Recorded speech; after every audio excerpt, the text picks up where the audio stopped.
Mesmo com a recente crise no setor do petróleo e os escândalos revelados pela Operação Lava Jato, a Petrobras ainda é a maior empresa do Brasil, de acordo com o ranking divulgado este ano pela revista Exame. A estatal também é uma das que mais empregam. São quase 70 mil funcionários. Boa parte deles trabalha nas 53 plataformas que operam na Bacia de Campos. Mas qual a rotina desses trabalhadores? É o que nós vamos ver agora em mais uma reportagem especial Petróleo, Riqueza Explorada.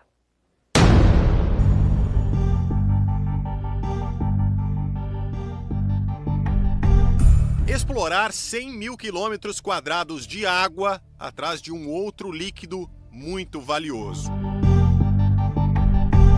Nos últimos 40 anos, tem sido assim na Bacia de Campos, um dos maiores complexos petrolíferos do mundo, que ainda é responsável por 60% de todo o petróleo produzido no Brasil.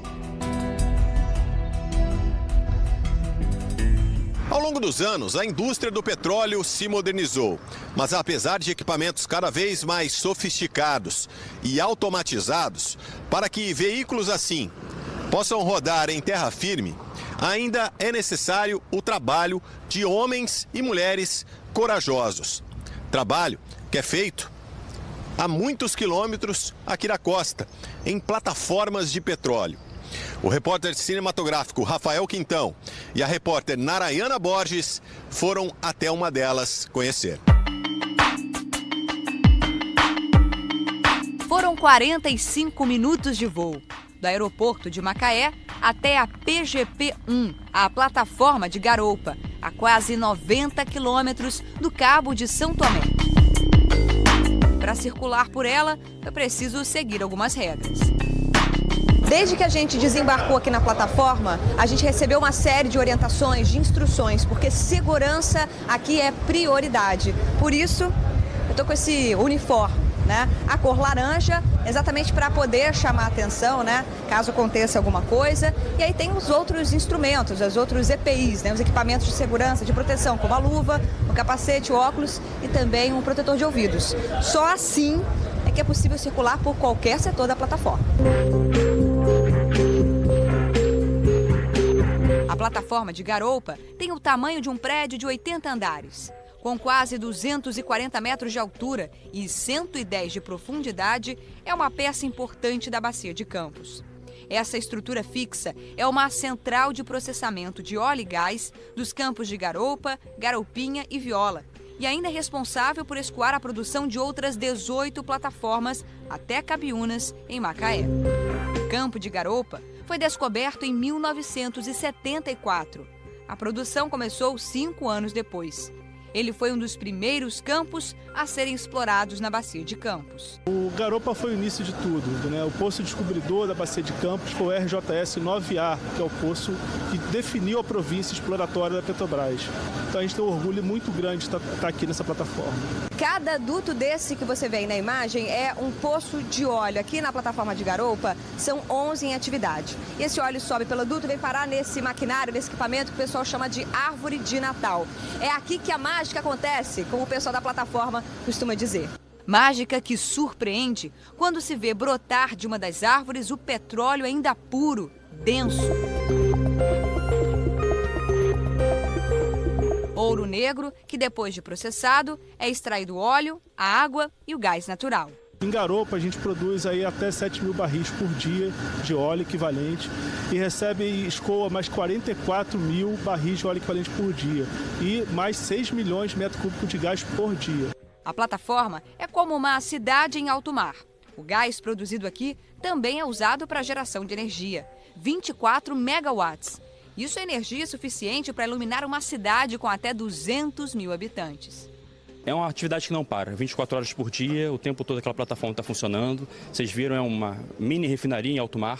Então nós temos que garantir a segurança de todas essas pessoas, que é a parte mais importante do nosso trabalho. Garantir que eles tenham condição de trabalho, habitabilidade, que vai desde garantir que chegue a comida até que tenhamos todo o plano de manutenção da plataforma perfeitamente cumprido. Trabalham hoje na plataforma cerca de 250 profissionais, divididos em tarefas e setores diferentes, como numa indústria, que tem departamentos com trabalhos mais pesados, manuais, com oficinas e demandas mais burocráticas, parecido com o funcionamento de um escritório. O que faz a diferença, o que dá o resultado, o que faz a beleza, o que criou essa bacia de campos foi a força de trabalho. Pessoas de diferentes regiões do Brasil, diferentes histórias de vida, diferentes formações. É esse mix de pessoas que gera essa grandeza que é a bacia de campos. Há 6 anos, o Carlos Henrique trabalha embarcado em plataforma. Ele é técnico de projetos, construções e montagem. Faz o turno das 7 da manhã às 5 da tarde. Pela escala, são 14 dias no mês, longe de casa. Não é fácil. É uma situação que acaba envolvendo muito a nossa família, no sentido de que eles acabam sendo co-participantes desse processo. Porque quando a gente está aqui, a esposa tem que dar conta, e a minha esposa é a minha melhor metade, né? E tenho 2 filhos, né? E eles, assim, são muito compreensivos nesse sentido. E no período em que a gente está junto, a gente tenta tirar toda a diferença para poder fazer a coisa fluir e a gente se divertir, enfim, até que volta a embarcar novamente. E enquanto estão embarcados, os petroleiros encontram algumas opções que ajudam a passar o tempo. Carlos Henrique garante que não se cansa de olhar a paisagem. Gosta de admirar o mar e o horizonte. Acaba sendo um colírio para os nossos olhos. Imagina, você acordar todo dia de manhã, tem gente que paga muito caro para morar de frente para o mar. A gente aqui está trabalhando, desempenhando o nosso papel e tem a oportunidade de todos os dias acordar de manhã cedo para desempenhar o nosso papel e contemplar esse marzão aí. É uma coisa que, de certa forma, acaba nos gratificando e nos brindando com a oportunidade de mais um dia e, em cada dia, desempenhar o nosso melhor.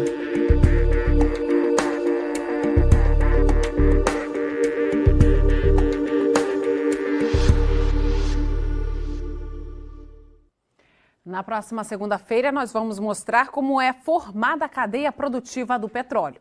Desde o dia 14 de agosto, ou seja, há pouco mais de 2 meses, nós temos exibido semanalmente aqui no RJ Inter TV Segunda Edição, sempre às segundas-feiras, reportagens especiais sobre os 40 anos da exploração de petróleo na Bacia de Campos. Em praticamente todas as reportagens, a Petrobras é citada, afinal ela é a principal responsável, mas não a única.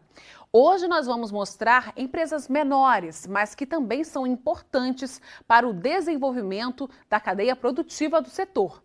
Isso é o que você vai conferir agora na 11ª reportagem especial Petróleo, Riqueza Explorada.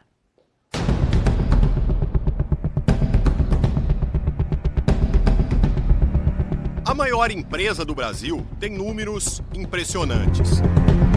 Está presente em 19 países, tem mais de 600 mil acionistas, quase 70 mil empregados, 56 navios próprios, 123 plataformas, 53 delas operando na Bacia de Campos. A produção diária da Petrobras ultrapassa os 2 milhões de barris de petróleo. Apesar de todo o seu tamanho, de toda a sua capacidade, a Petrobras depende de empresas menores para continuar produzindo. São parceiras, fornecedoras e prestadoras de serviço. E essas empresas também dependem de outras empresas. Assim é a cadeia produtiva do petróleo, que gera empregos, impostos e desenvolvimento. A demanda por esses serviços e a contratação desse pessoal gera riqueza, né? A geração de riqueza, por conta dessa cadeia toda produtiva, é que faz movimentar o dinheiro todo na cidade. Luiz veio de Mogi das Cruzes, em São Paulo. No início dos anos 2000, a empresa dele e do irmão só consertava motores de caminhão. E os dois nem sabiam direito onde ficava a Bacia de Campos. Até que receberam um convite de um executivo para prestarem serviços para o setor de petróleo. Nós respondemos que a indústria do petróleo ainda no Brasil era alguma coisa ainda muito incipiente, que não era alguma coisa que talvez não justificasse ter uma empresa dedicada para essa indústria e a gente não desconhecia desse mercado. E ele falou que a gente estava redondamente enganado.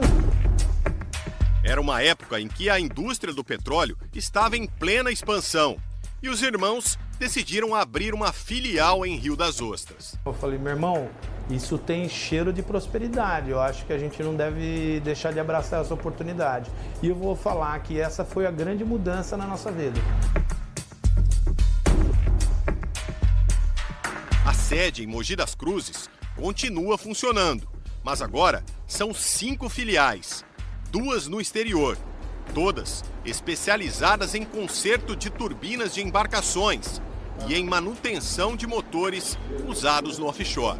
Hoje eu posso dizer que essa indústria representa para nós talvez 85% do nosso negócio.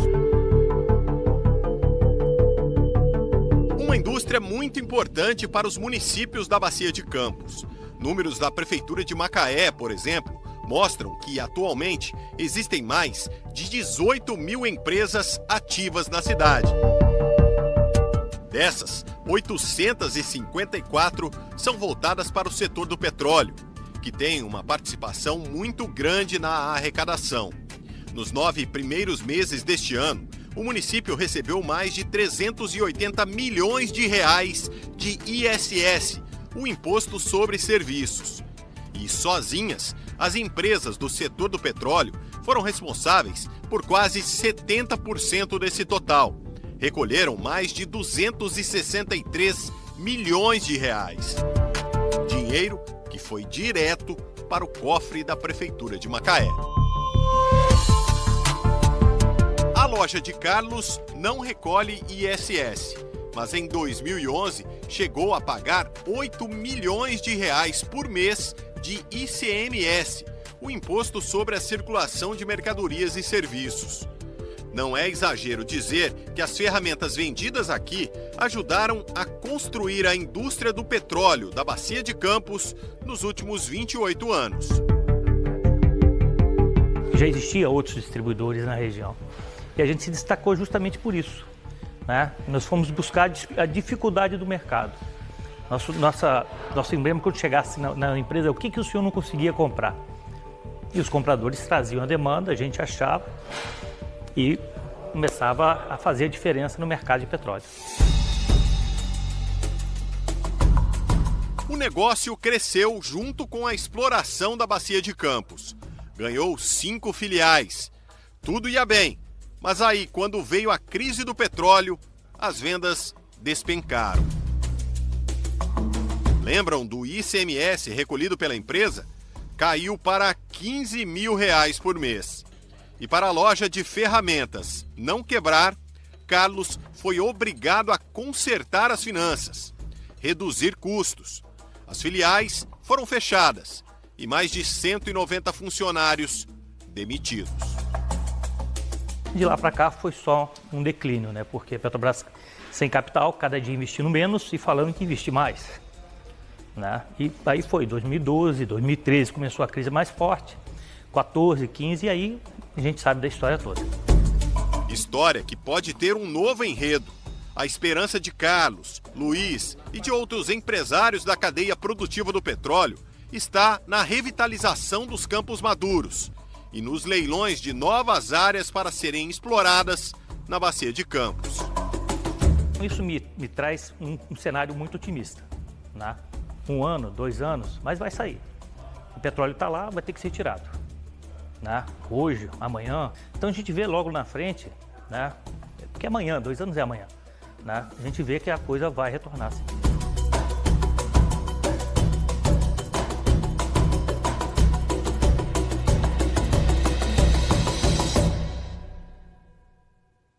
Na próxima segunda-feira, você vai ver que a Bacia de Campos não é só petróleo, não. Vamos mostrar que é de lá que vem o gás, que serve para cozinhar, mover carros e maquinários em indústrias. Não perca segunda-feira que vem. Um produto que pode ser usado como combustível automotivo, que move indústrias ao redor do mundo e que é essencial para a cozinha. Nós estamos falando do gás natural. No Brasil, as maiores reservas estão nas bacias de Campos e de Santos. É o que você vai ver agora em mais uma reportagem especial Petróleo, Riqueza Explorada.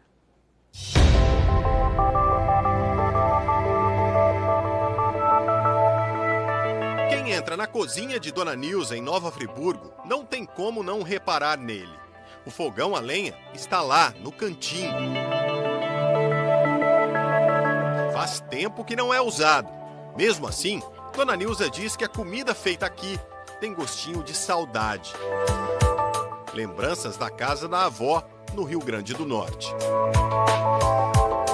Minha avó acendia todos os dias na faixa assim, de 9 horas.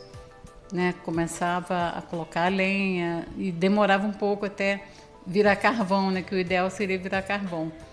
E aí começava a fazer. E minha avó gostava muito de cozinha, então ela ficava praticamente o dia inteiro cozinhando. Fazia muitos bolos, pamonha, que lá no Nordeste usa muito. E quem não está acostumado sente mesmo uma diferença no sabor da comida. Eu acredito até que é por causa da fumaça que ele dá, que aí dá tipo defumado, né? E fica um sabor bom da roça, né? Aquele gostinho da roça. Só que na hora de cozinhar, Dona Nilza acaba preferindo mesmo a praticidade do fogão a gás. A vantagem é que cozinha rápido, né? Não suja a panela e é tudo rápido, é tudo prático, né? Muito prático. E é barato, né? Em comparação é barato, porque às vezes a pessoa pensa assim, mas o fogão, a lenha pega a lenha no mato, mas não é tão fácil assim, né? Pelo menos aqui. Aí tem que comprar e se torna mais caro até do que o gás. O gás usado por Dona Nilza no moderno fogão é bem mais antigo do que o velho fogão a lenha. Assim como o petróleo, o gás natural é resultado da degradação de matéria orgânica, como fósseis de animais e plantas. Um processo que pode levar milhões de anos. No Brasil, as principais reservas estão nas bacias de Campos e de Santos, tanto no pós-sal quanto no pré-sal. E até chegar aos consumidores, o gás percorre um longo caminho. É extraído do fundo do mar e levado por dutos até a base de Cabiúnas, da Petrobras, o maior polo de processamento de gás natural do país. Nossa capacidade instalada hoje é a maior do país, 25,1 milhões. E a nossa produção aqui, entre os produtos que nós fazemos aqui diariamente, está o gás de cozinha. E esse não é o único produto derivado do gás natural. Na base de Cabiúnas também são produzidos a gasolina natural e o líquido de gás natural, ou LGN, que é enviado para a refinaria de Duque de Caxias, onde vai virar matéria-prima para a produção de plásticos. É de Cabiúnas que também sai o gás para abastecer usinas termoelétricas. E nesses enormes tanques tem petróleo, que também veio da bacia de Campos. Uma empresa de petróleo ela tem que pensar, até por força de regulação da Agência Nacional de Petróleo e Gás, no aproveitamento e destinação do gás produzido. Só para você ter uma ideia, hoje o gás ele é o terceiro produto em termos de faturamento da nossa empresa. Então, além de ser uma energia limpa, que integra a matriz energética do país, nós hoje temos ele como sendo um elemento que proporciona uma receita elevada, né, e, portanto, tem que ser produzido de forma responsável e aproveitando 100%. Este é o Centro Integrado de Controle, considerado o coração da base Cabiúnas. Aqui é monitorado todo o gás que vem da bacia de Campos e parte do que vem da bacia de Santos. Um trabalho que não para, é feito 24 horas por dia.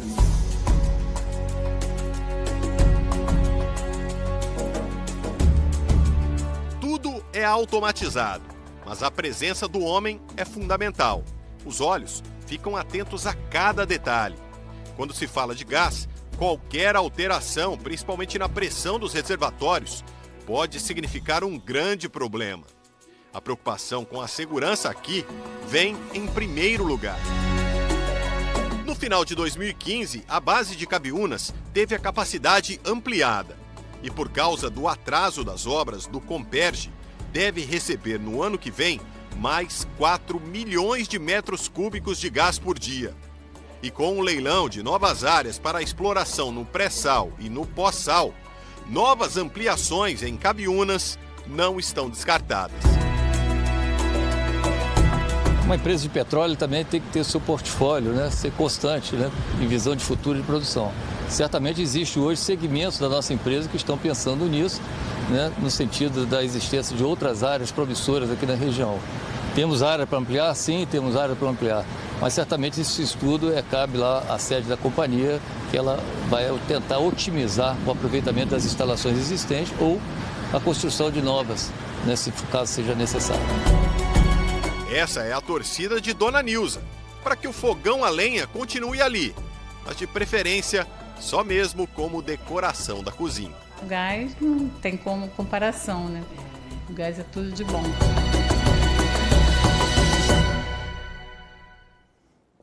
Na segunda-feira que vem, vamos mostrar a importância dos portos para a produção de petróleo e gás na Bacia de Campos.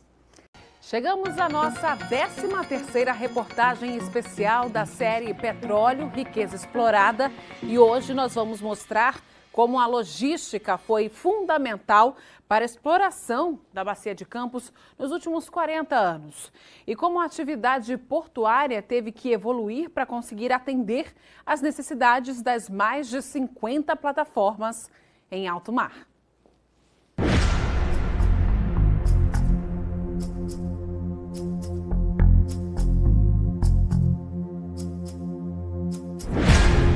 Cada plataforma de petróleo é como uma cidade. Precisa de energia elétrica para funcionar. Energia que é obtida ali mesmo, com o uso do próprio gás extraído do fundo do oceano, ou com geradores movidos a diesel, um derivado do petróleo. Os funcionários são como os habitantes. Afinal, é assim, no meio do mar, que eles trabalham e vivem durante boa parte do mês. E como qualquer pessoa, eles precisam de comida, água, roupas e remédios. Por isso, sem uma logística eficiente, a exploração de petróleo na Bacia de Campos não seria possível. Afinal, são 53 plataformas espalhadas por 100 mil quilômetros quadrados de mar. E para que cada uma delas não fique como uma ilha isolada, mesmo cercada de água por todos os lados, o transporte de suprimentos, equipamentos e ferramentas não pode parar. Contar a história da Bacia de Campos sem citar o Porto de Imbetiba é praticamente impossível. Neste momento, mais um rebocador está deixando Macaé para dar suporte às plataformas de petróleo que ficam em alto mar. Durante 38 anos, tem sido assim. Inaugurado 2 anos depois que a Bacia de Campos começou a produzir petróleo, o Porto de Imbetiba passou por diversas modificações de lá para cá. Hoje, a área portuária é de 55 mil metros quadrados. São 3 piers, com 6 berços para as embarcações, podendo receber até 440 atracações por mês. Mesmo assim, no auge da Bacia de Campos, o porto não suportou a demanda. Em 2012, com o crescimento das atividades da Bacia de Campos, nós chegamos a ficar com 90% de atividades de ocupação dos berços, o que é muita coisa. No mundo inteiro se trabalha em torno de 60% a 65%, que é para você ter condições de atender situações de pico. Então, em 2012, a gente se viu obrigado a transferir para o Rio de Janeiro parte das atividades que a gente fazia no Porto de Imbetiba. Hoje, mais de 30 mil toneladas de carga, além de 25 milhões de litros de água, são transportados todos os meses a partir de Imbetiba. Recentemente, a Petrobras fez nova readequação na logística. Parou de operar a partir do Porto de Vitória, no Espírito Santo, e alugou 4 berços no Porto do Açu, em São João da Barra. Segundo a estatal, a escolha foi estratégica. O Porto do Açu está mais próximo do centro geográfico da Bacia de Campos, o que reduz os custos de transporte. Bem maior do que Imbetiba, o Açu foi inaugurado em 2014, mas ainda está em construção. Tem uma área total de 130 quilômetros quadrados e 9 terminais, que que atendem não só ao setor de petróleo, mas também a mineradoras e outras empresas. Hoje é o maior projeto de infraestrutura do país, em andamento, é um projeto para mais de 100 anos de desenvolvimento. Então a gente está acreditando muito pela crise, muito a solução da crise passa pela Açu, olhando a indústria de óleo e gás, olhando a questão da logística, olhando a questão da infraestrutura. O Açu vem com muita solução para a crise. Atualmente, 13 empresas operam diretamente no Açu, mas a expectativa dos administradores do porto é que esse número chegue a 50 nos próximos 2 anos, com a implantação de um condomínio logístico, que pode ser uma opção para empresas menores, principalmente do setor do petróleo. Muito focado na indústria de óleo e gás, muito focado na operação da Exxon West, focado na operação da Petrobras, da Chevron. Tentar oferecer para esse investidor uma plataforma de mercado imobiliário com galpões e pátios, com serviços compartilhados, com um custo muito mais barato, onde o empresário menor, médio para menor, não precisa fazer esse investimento, onde ele faça, já chegue com um ativo pronto, onde ele só alugue e se preocupe com a sua operação, onde a gente ofereça refeitório, segurança, compra coletiva, serviços em geral, para esse empresário só pensar na operação dele. Com o leilão de novos blocos exploratórios, a expectativa é de muito trabalho para as embarcações que abastecem as plataformas de petróleo e de muito movimento nos portos da Bacia de Campos. A possibilidade de novas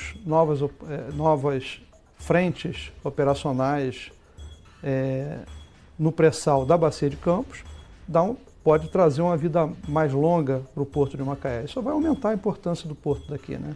O Porto de Imbitiba e o Porto do Açu. Esses 2 portos são os portos que vão dar sustentação, pelo menos é o que está no nosso planejamento estratégico, 17 e 21 até 2021. São esses 2 portos que vão suportar as atividades logísticas para a Bacia de Campos.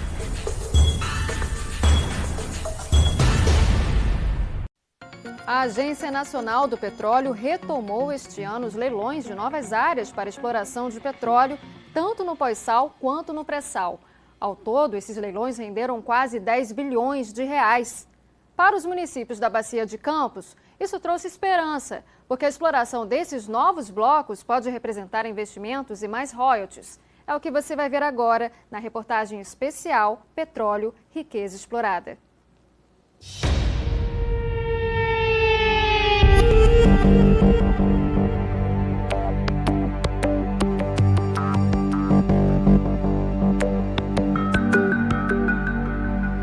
Mesmo depois de 40 anos de exploração intensa, a Bacia de Campos ainda pode esconder muita riqueza em forma de petróleo. Nas profundezas dos 100 mil quilômetros quadrados de mar, ainda há segredos que podem ser revelados. É no meio de rochas assim, no fundo do mar, que o petróleo está escondido. E quando se fala de exploração, a única coisa certa é a incerteza. Não existe um mapa do tesouro com um X mostrando onde está o ouro negro. E mesmo com a tecnologia existente hoje em dia, o trabalho não é fácil. A única maneira é procurar. E procurar muito.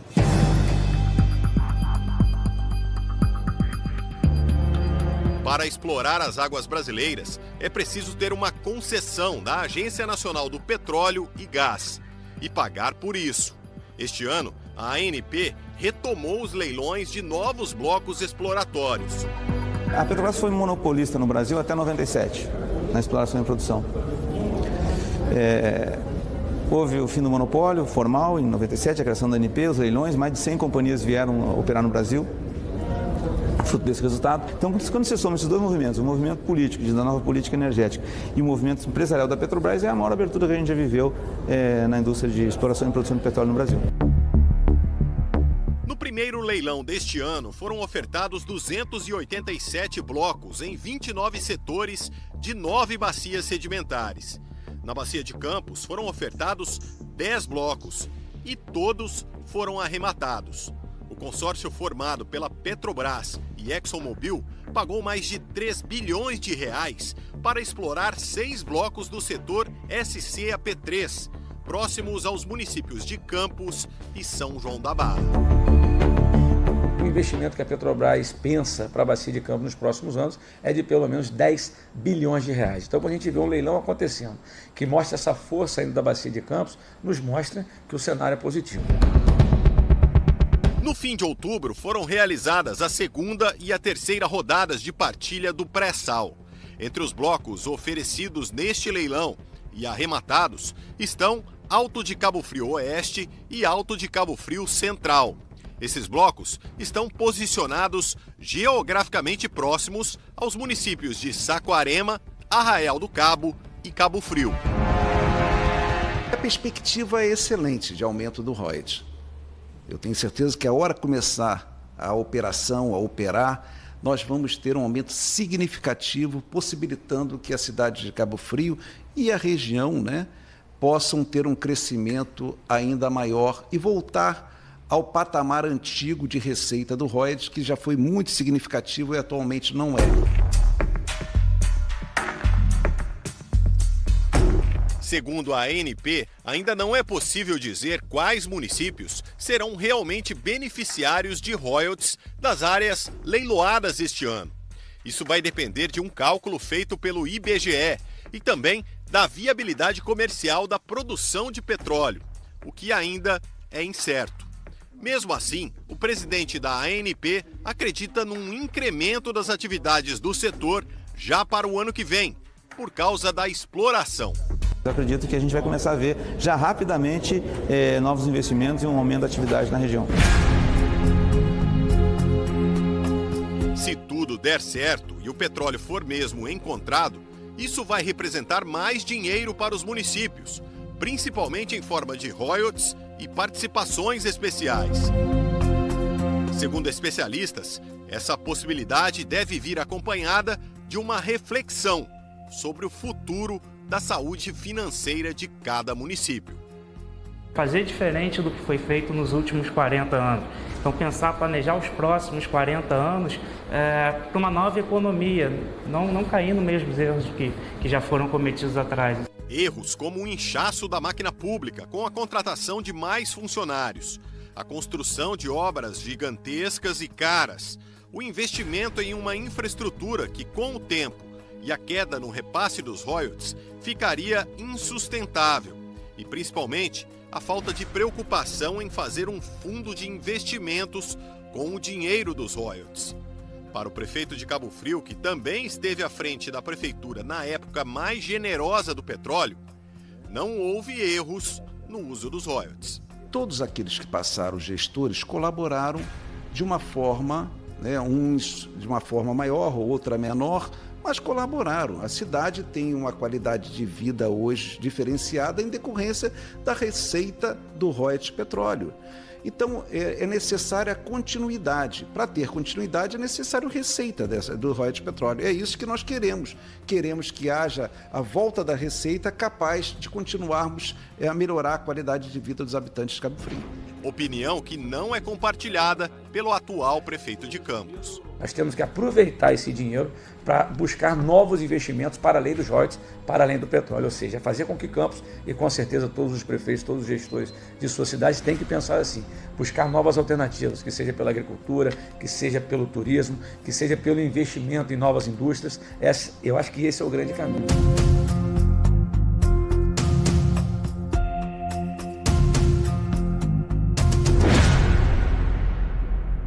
Na próxima semana, nós vamos mostrar como é calculado o preço dos combustíveis.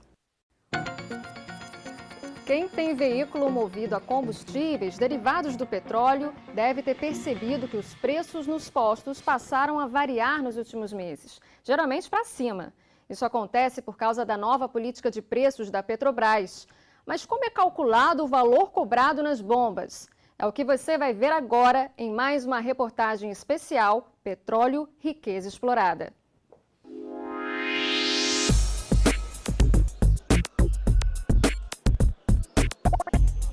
Na hora de fazer a feira, qualquer dona de casa sabe que pesquisar é a melhor forma de gastar menos. Também dá para economizar optando pelos produtos da época, aqueles que estão em plena safra. O abacaxi, por exemplo, pode ser encontrado por até 50 centavos a unidade. O abacaxi está na safra, por isso que está com preço baixo. Até dezembro você pode vir que vai encontrar ele na promoção, mas a partir de janeiro aí vai com preço lá em cima. Sobe, saiu de safra, o preço aumenta. Está na safra, tem promoção. R$ 6,99 o quilo. Esse é o preço do maracujá, que, ao contrário do abacaxi, está em falta aqui no mercado municipal de Campos. Com o petróleo, no mercado internacional, acontece mais ou menos assim. Quando a produção está em alta, o preço baixa. Mas se ela é afetada por qualquer motivo, o preço dispara. E o reflexo disso é sentido diretamente no bolso do consumidor. É do petróleo que são produzidos os combustíveis mais usados no país, o diesel e a gasolina. E desde julho, a Petrobras passou a adotar uma nova política de preços nas refinarias. O reajuste dos combustíveis passou a ficar atrelado à cotação internacional do petróleo, que pode variar diariamente. Os donos de postos de gasolina agora, comprando em períodos diferentes, vão encontrar preços diferentes. Antes era um preço só que você tinha dentro de um determinado período de tempo, às vezes um mês, às vezes mais ainda, então todos tinham o mesmo custo de aquisição. Agora, com essa variação de preço diária, cada um compra a gasolina ou combustível num valor diferente.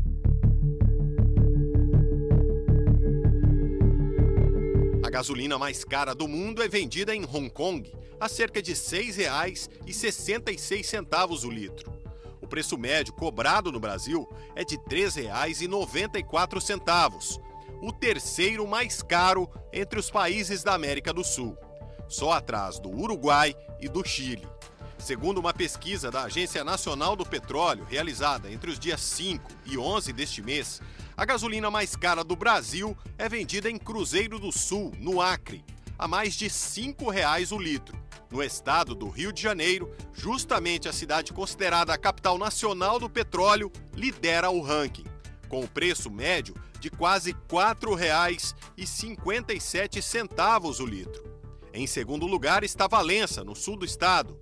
E na terceira posição, Cabo Frio, que também fica na Bacia de Campos.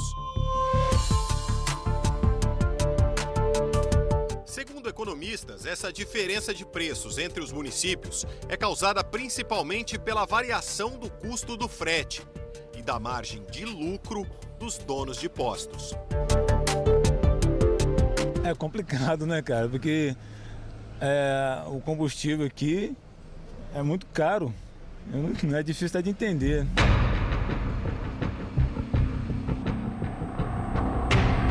Para que Cláudio e outros consumidores possam entender melhor, nós vamos tentar explicar como é formado o preço da gasolina, baseado na média das principais capitais. 30% representam os custos de produção e o lucro da Petrobras. 13% são os custos do etanol anidro, que é adicionado à gasolina e corresponde a mais de 1/4 de cada litro do combustível. Os lucros das distribuidoras e dos postos ficam em torno de 11%. E o restante equivale à carga tributária, cobrada pelos estados e pela União. Nós temos aí o ICMS, né, sobre a gasolina, derivados, né, do petróleo, não é só sobre a gasolina.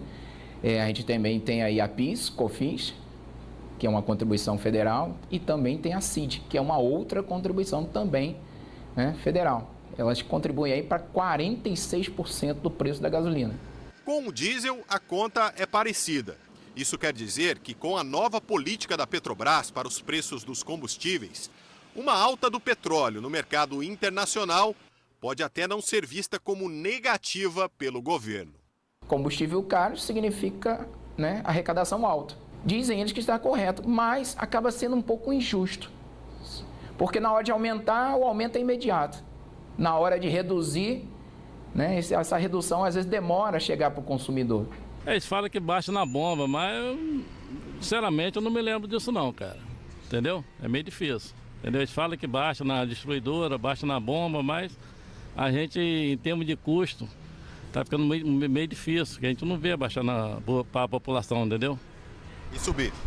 Subir toda hora, né, cara? É difícil, né? E a cada novo aumento, o custo de vida fica mais caro. Lembra das frutas mostradas no início da reportagem? O preço delas não influencia o dos combustíveis. Mas é só o preço deles subir que o consumidor acaba pagando mais caro também pelas frutas, por causa do frete. Tem uma relação direta muito grande, né, entre o preço do combustível e da fruta, porque a gente tem uma estrutura de transporte no Brasil muito independente ainda do setor rodoviário, né? Então isso faz com que todo o custo de produtos, de um modo geral, qualquer que seja, né, seja sempre elevado quando há uma variação positiva no preço dos combustíveis.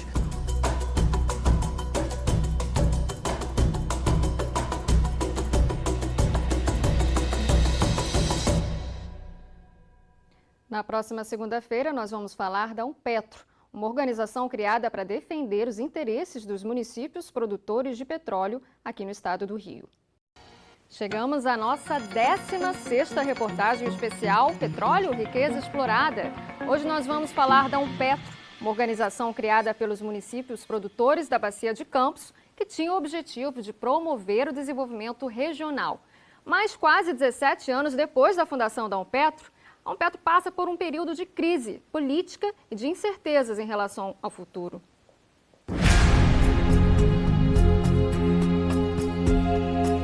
Foi com a exploração de um oceano de oportunidades que a indústria brasileira do petróleo cresceu e se tornou uma das maiores do mundo. Trouxe riqueza para o país, para o Rio de Janeiro e para os municípios da Bacia de Campos. Com os royalties caindo nos cofres e a instalação de empresas atraídas para a região, os municípios sentiram a necessidade de se fortalecer politicamente. A maneira encontrada para isso foi a união. Assim, em janeiro de 2001, foi criada a Unpetro, a Organização dos Municípios Produtores de Petróleo. Então, na verdade, ela atuou esse tempo todo como uma espécie de um lobby dos municípios, junto à ANP, junto à Petrobras, para garantir o fluxo de royalties, participações especiais, se possível, sempre promovendo estudos e recorrendo a assessorias e consultorias para ver se podiam otimizar, aumentar essa arrecadação sempre. 11 municípios fazem parte da Unpetro: Campos, São João da Barra, Quissamã, Carapebus, Macaé, Rio das Ostras, Casimiro de Abreu, Búzios, Cabo Frio, Arraial do Cabo e Niterói. Para manter a organização, cada um deles colabora com 0,05% dos royalties que recebe. Dinheiro usado para pagar despesas de viagem, de contabilidade e o salário de 2 funcionários, um secretário financeiro e um secretário executivo. Ao contrário de muitas outras organizações, a Unpetro não possui uma sede física, um prédio com uma placa na fachada, por exemplo. A sede fiscal é registrada em Campos, mas a sede administrativa é flutuante. Isso significa que ela funciona na cidade do prefeito escolhido como presidente da Unpetro. Atualmente, Macaé. Em pouco mais de 16 anos, Campos foi a cidade que mais teve prefeitos à frente da Unpetro. Alexandre Mocaiber, Arnaldo Viana e Rosinha Garotinho, eleita 2 vezes. Casimiro de Abreu teve um presidente, Paulo Dames, e Macaé, 2. Riverton Mussi e o atual, Aloísio Júnior, que defende uma proposta de redução dos royalties para campos maduros, na tentativa de criar empregos. A análise do mercado passa muito por esse cenário.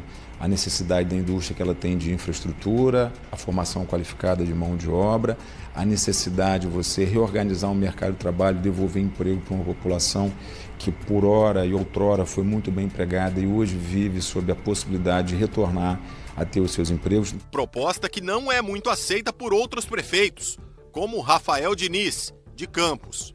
Eu tenho certeza que quase todos os prefeitos entendem a importância da Ampetro e a necessidade da gente pensar de forma coletiva. Eu acho que o papel do próximo presidente da Ampetro é ter essa responsabilidade. Você, enquanto presidente da Ampetro, não pode pensar apenas no seu município. Você tem que ter a responsabilidade de pensar no seu e nos outros municípios que compõem a Ampetro. Mas não está fácil escolher um novo presidente. O mandato de Aloysio Júnior terminou no ano passado, mas foi prorrogado até julho deste ano. 2 reuniões chegaram a ser marcadas para a eleição, mas não houve quórum. Nós estamos dedicando muito, e eu falo em relação ao momento que estamos passando, os gestores, os prefeitos, estão se dedicando muito à questão do município. E isso tem afastado um pouco da presença nas reuniões da Ampetro. Isso está inviabilizando decisões a serem tomadas. E aí eu quero fazer meia-culpa e falar que até mesmo eu não tenho participado como prefeito, não tenho participado como deveria participar dessas reuniões. Esse é apenas um dos sinais de que a Ampetro parece já não ter a mesma prioridade nas administrações municipais. Para este professor, o objetivo principal da organização se perdeu com o tempo. Ela foi uma ideia inspirada pela sociedade, né? E que dessa forma pode dizer que ela foi desvirtuada pelas administrações locais, pelas prefeituras é que ela foi desvirtuada, pela ação dos prefeitos, a forma como eles conduziram a Ampetro. Como não houve nenhum planejamento e nenhum critério, como por exemplo uma expectativa que a região tinha e que estava no discurso dos prefeitos da Ampetro, que era diversificar a economia para um futuro pós-petróleo, né? Isso realmente não aconteceu. Hoje, infelizmente, não. Hoje a Ampetro não cumpre um papel que cumpriu lá atrás. Mas nem por isso a gente pode deixar de ter o desejo, e esse é o meu desejo, e repito, de tantos outros prefeitos, de retomarmos a Ampetro, reorganizarmos a Ampetro e fazermos com que ela possa voltar a ter sua força para sentar nas grandes mesas e fazer os grandes debates. Para o atual presidente, a chance para isso acontecer está nas mudanças de regras no setor do petróleo, como o fim do monopólio da Petrobras e a vinda de grandes operadoras internacionais, além da revitalização dos campos maduros. Isso traz para todos nós uma nova vertente, uma nova oportunidade, para que aquilo que não foi tão bem feito ou que não foi bem feito possa ser refeito agora em prol do desenvolvimento regional. Se não houver uma releitura da Ampetro como a possibilidade de retomar uma das suas vocações, que é de pensar o desenvolvimento regional, agora seria pensar o desenvolvimento regional na crise, né? Aí eu acho que momentaneamente as perspectivas são negativas, a possibilidade da Ampetro virar algo só figurativo.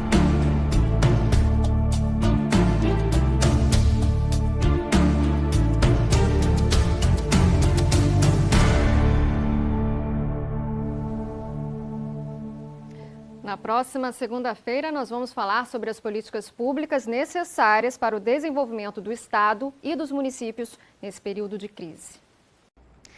Uma reportagem do site do jornal O Globo diz que a Petrobras pretende investir até 3 bilhões de reais na modernização de 39 plataformas da Bacia de Campos.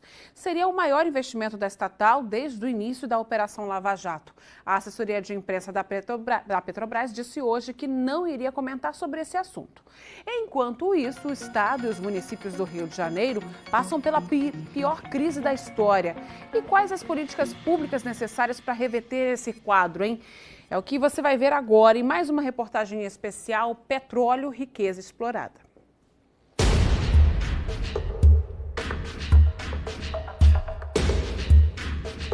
Um estado onde a calamidade se tornou pública. Afundado em dívidas por causa da falta de controle nos gastos públicos, o Rio de Janeiro vive uma crise sem precedentes. Acusados de corrupção, 3 ex-governadores e deputados estaduais, entre eles o presidente da Assembleia Legislativa, foram parar atrás das grades. Nos últimos anos, o petróleo, que sempre foi um dos principais combustíveis financeiros do estado, perdeu valor no mercado internacional e os municípios da Bacia de Campos viram os royalties despencar. As prefeituras e os governos estaduais que usaram o dinheiro do royalties direto, sem fazer fundo, sem fazer poupança, quer dizer, receberam o dinheiro do royalties e torraram tudo ali, despesas gerais, despesa com o pessoal, com a aposentadoria, essas entraram em crise. Porque contaram com um dinheiro que não era para sempre um dinheiro volátil. É o caso típico do governo do Rio de Janeiro, do governo estadual do Rio de Janeiro e de prefeitura. E quem pagou a conta pelo gasto irresponsável foi a população, com o fechamento de hospitais, falta de segurança e desemprego. Você não precisa ser especialista para andar nos municípios que abrangem a Bacia de Campos para ver que o crescimento não é sustentável.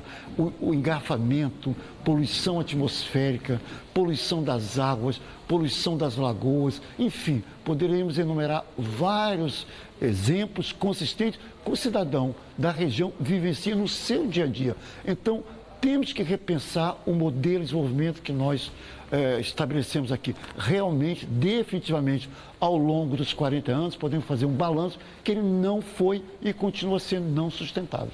Para que o crescimento seja considerado sustentável, é preciso que haja preocupação não só com a economia, mas também com questões ambientais e sociais.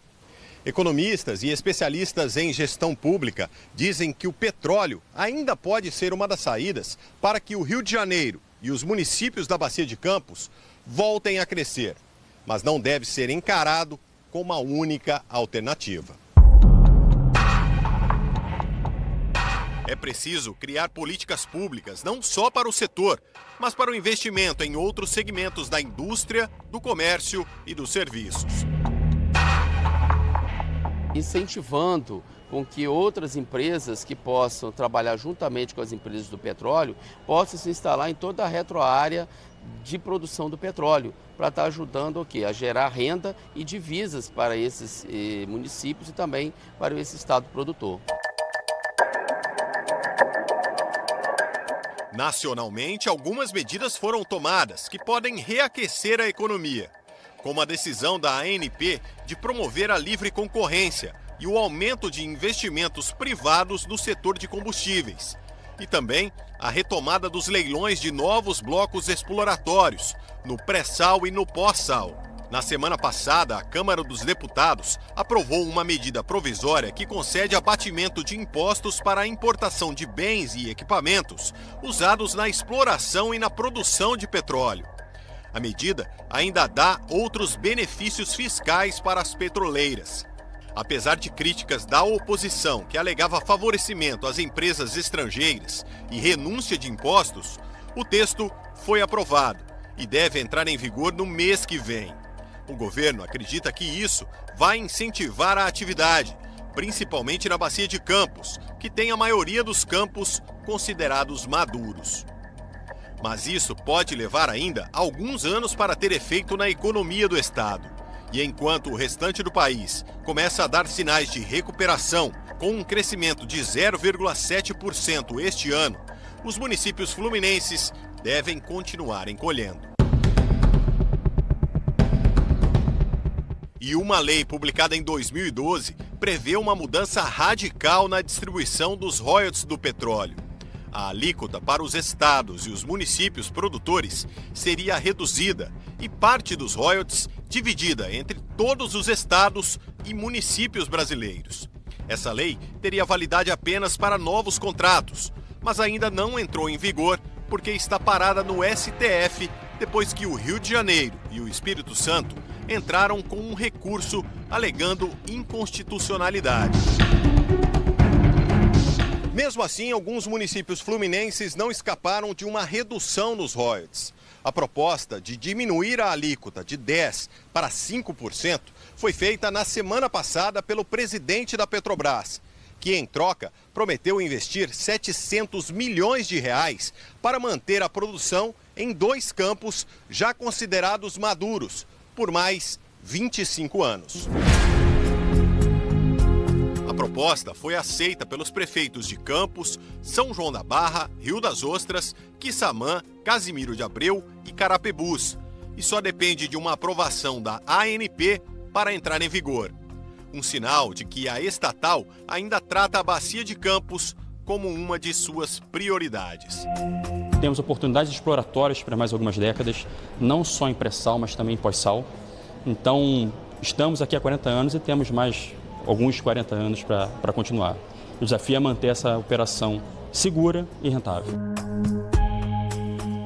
E se for rentável, também será para as prefeituras, mesmo com uma diminuição dos royalties. Mas o futuro delas depende de um olhar diferente sobre esses recursos. Em Campos, por exemplo, foi criada a Caravana para Além dos Royalties, uma série de ações para promover desenvolvimento no município, gerar empregos e tentar acabar com a petróleo dependência. Já é um começo, mas ainda é preciso fazer mais.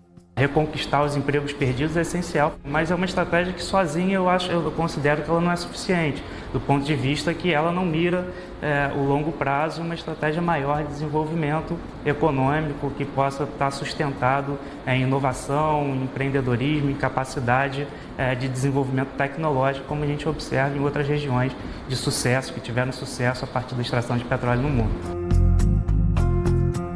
Eu apostaria exatamente no investimento tecnológico, né, agregando aí o conhecimento que é produzido dentro das universidades. Né, eu acho que isso é fundamental nesse momento. Isso é geração de renda, é você apostar no futuro.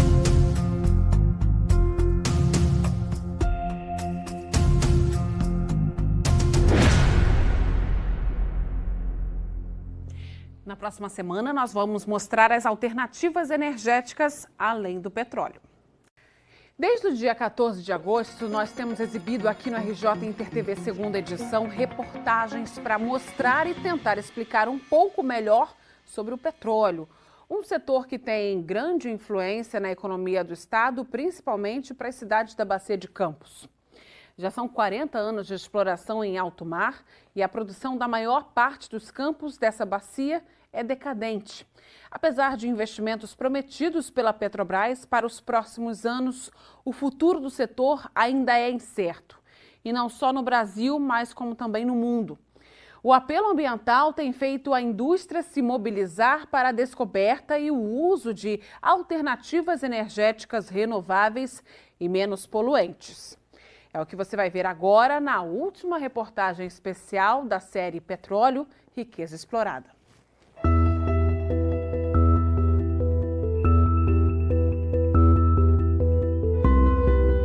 O petróleo mudou a vida do homem a partir do século XIX. De lá para cá, o combustível moveu as fábricas, motores de veículos e acelerou o desenvolvimento. Mas com o passar do tempo, o que era uma solução se mostrou a causa de um outro problema: a poluição. Essa quantidade exagerada de monóxido de óxido de carbono na atmosfera tem provocado o aumento da temperatura média do planeta, a elevação dos níveis dos mares por conta do degelo das calotas polares e a mudança no clima e a mudança na agricultura. Um efeito dominó, um efeito cascata avassalador, que tem feito com que a saúde ambiental do planeta esteja em risco. Que o petróleo um dia vai acabar, muita gente sabe, mas é possível que isso nem precise acontecer para que ele deixe de ser usado. Muitos cientistas ao redor do mundo dizem que o fim da era do petróleo já começou e que cada vez mais ele vai ser substituído por outras fontes energéticas. E nem é preciso explorar um oceano ou o subsolo para encontrar algumas destas fontes. Elas estão presentes no nosso dia a dia, como o vento e o sol. O vento forte e constante de algumas regiões brasileiras favorece a instalação de usinas eólicas. Já são quase 500 em operação, com capacidade para gerar mais de 11 gigawatts, suficientes para atender mais de 15 milhões de casas. Números que deixam o Brasil em primeiro lugar na América Latina e em nono no ranking mundial de produção de energia eólica. E até 2020 serão mais de 700 usinas. Atualmente, a maior parte delas está localizada no Nordeste. No Rio de Janeiro, a única em operação fica em São Francisco de Itabapoana.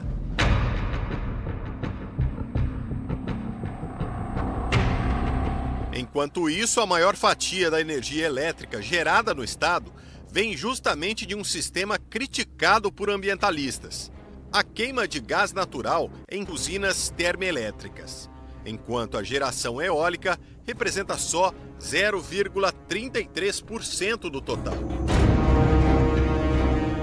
Em energia solar, os números são quase insignificantes, apenas 0,1%. Nesta pequena usina, no Instituto Federal Fluminense de Cabo Frio, são 7 conjuntos de painéis que transformam a luz do sol em energia elétrica. Mesmo que tenha uma nuvem tampando aqui, se faça sombra sobre ela, existe radiação difusa no ambiente e ela vai captar essa radiação difusa. Ela vai gerar energia também dessa radiação difusa. No ano que vem, o IFE deve lançar um curso de montagem de painéis solares. A energia gerada é consumida aqui mesmo e, quando sobra, é fornecida para a concessionária que paga por ela.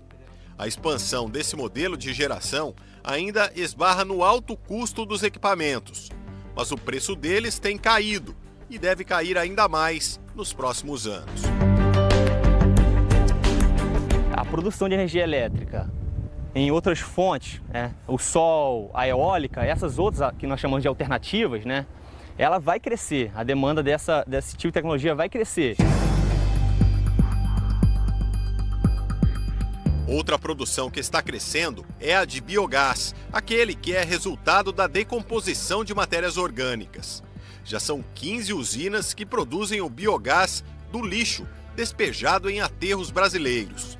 Uma delas fica em São Pedro da Aldeia. Entre outras coisas, o biogás pode ser usado para a geração de energia elétrica e até como combustível para veículos. O Brasil foi um dos pioneiros em outros combustíveis renováveis. Tudo começou com o etanol, ainda na década de 1970. Ao mesmo tempo em que o mar da Bacia de Campos começava a ser explorado, a cana-de-açúcar ganhava espaço em terra firme. Hoje, a produção nacional supera os 27 bilhões de litros. O etanol é um combustível menos poluente que a gasolina. A produção de biodiesel, que é feito de óleos vegetais ou animais, também não para de crescer. A expectativa para este ano é de mais de 4 bilhões de litros. Para diminuir a emissão de gases tóxicos, a ANP determina que cada litro de diesel derivado do petróleo tenha 8% de biodiesel. Até 2020, serão 10%. Poluir menos. Essa é a tendência da indústria automobilística mundial, que investe cada vez mais em carros elétricos ou híbridos. Hoje, são 2 milhões rodando em todo o mundo. Mas a expectativa é que até 2040, esses veículos representem 10% do total. No Brasil, são menos de 6 mil. Os modelos vendidos aqui são importados e, mesmo com alguns incentivos fiscais, não são baratos. Este, que é fabricado no México, custa quase R$160 mil. Ele é híbrido, tem 2 motores, um elétrico e outro a gasolina, que também serve para recarregar as baterias. E até quando freia, o carro gera energia. Quando você pisa no freio, assim, frenagens leves, o que acontece? Ele, ao invés de acionar o freio diretamente, ele inverte a polaridade do motor, fazendo tipo um freio motor. E isso gera a corrente necessária para recarregar a bateria. Apesar do preço, Alessandro decidiu investir num carro híbrido e ficou surpreso com a economia de gasolina. Ele deu uma média, de 24,9 de autonomia aqui de consumo. 24,9 quilômetros, 1 litro de combustível. 1 litro de combustível. Isso porque usa energia. Energia, estamos andando no híbrido, Como se vê aqui, tá a bateria funcionando, ele está no híbrido. Quando está funcionando na bateria, o carro nem faz barulho. E o melhor de tudo, não polui. A gente tem que pensar no futuro, bem próximo, porque o petróleo do jeito que está, e cada dia mais escasso e mais caro, a gente tem que ter essa alternativa, As próximas gerações vão ter uma energia mais limpa.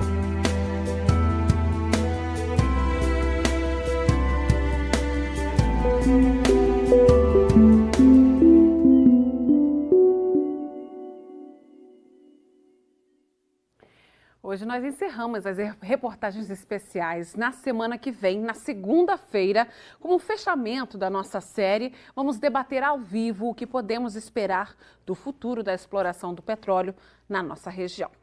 Não deixe de assistir.